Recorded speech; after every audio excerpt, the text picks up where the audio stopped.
ഈ ഐശ്വര്യ, അതെ, പോലെ പോലെ ഞാൻ പറയാം. ഒരു സെക്കൻഡ്, ഞാൻ പറയാനായിട്ട് വരുമായിരുന്നു. എങ്കി വേഗം പറ. ഞാൻ പറയാനായിട്ട് പോവാ. സാറേ, ഇനിയും വലിച്ചു നീട്ടാനാണ് ഉദ്ദേശമെങ്കിൽ ഞാൻ ഇപ്പൊ തന്നെ വരുന്ന ഓട്ടോയ്ക്ക് കൈ കാണിച്ച് കയറി പോവും. പറഞ്ഞേക്കാം. ഒരൊറ്റ എക്സ്ക്യൂസ് കൂടി പ്ലീസ്. എന്ത് എക്സ്ക്യൂസ്? നമുക്ക് ഈ പാർക്കിനകത്തോടൊന്ന് കയറിയാലോ? അവിടെ ആകുമ്പം നടന്നോണ്ട് കാര്യം പറയാലോ. ഈ കാറിനകത്തോട്ട് ആകെ ഒരു അസ്വസ്ഥത. ഇതിപ്പോ റോഡല്ലേ? അതെ, റോഡാണ്. ഈ റോഡിൽ വെച്ചാണ് ഇതൊക്കെ പറയുന്നേ. പ്ലീസ് നമുക്ക് പാർക്കിനകത്ത് കയറി ഒന്ന് നടക്കാം. ഞാൻ പറയാന്ന് ഉറപ്പ്.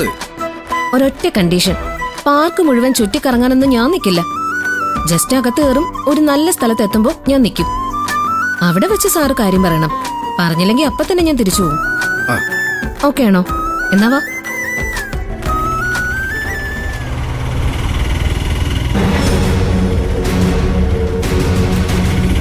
ചേട്ടാ, നിർത്ത് നിർത്ത് നിർത്ത്. പൈസ ഒന്നുമില്ല. പൈസ? ഓ, തന്റെ പൈസ.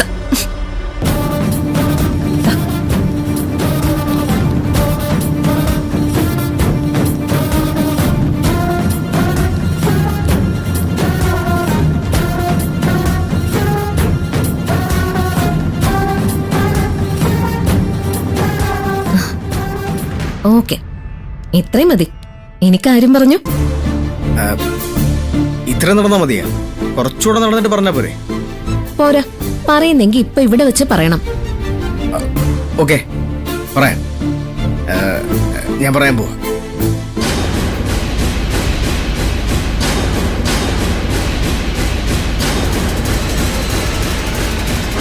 കൗണ്ട് ഡൗൺ തുടങ്ങിക്കഴിഞ്ഞു. വേഗം പറയാൻ നോക്ക്. പറയും.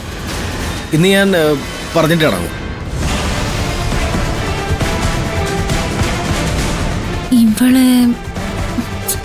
ഇവളെ എനിക്കറിയാലോ.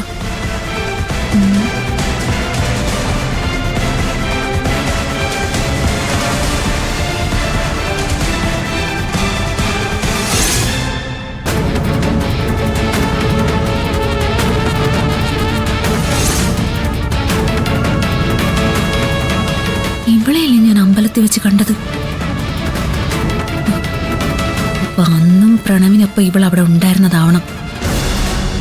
പറയൂ സർ. ഓക്കെ, ഞാൻ റെഡിയാ. പറയാം.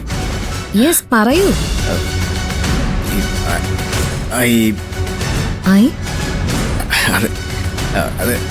അത് പിന്നെ ഇത് പറയാനൊന്നുമല്ല. എപ്പോഴെങ്കിലും പറയാൻ തോന്നുവാണെങ്കിൽ എനിക്കൊരു മെസ്സേജ് ഇട്ടാ മതി. Okay, by.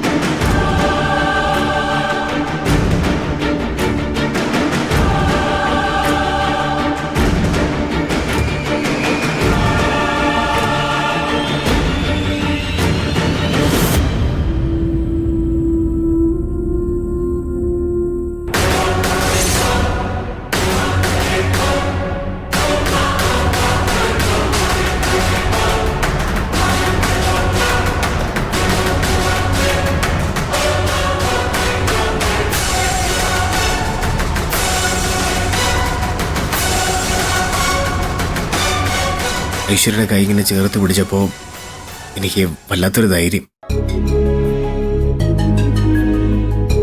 ഇത്രയും ദിവസം പറയാൻ പഠിച്ചൊരു കാര്യം തുറന്നു പറയാനുള്ള ധൈര്യം എനിക്കിപ്പോൾ കിട്ടി. പറഞ്ഞു. ഐശ്വര്യയെ ആദ്യമായിട്ട് കണ്ടപ്പോൾ മുതൽ എൻ്റെ ഉള്ളിലൊരു ഇഷ്ടം തോന്നി തുടങ്ങി.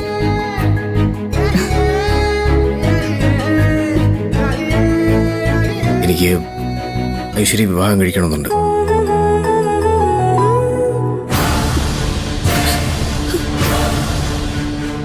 I love you, Aishwarya.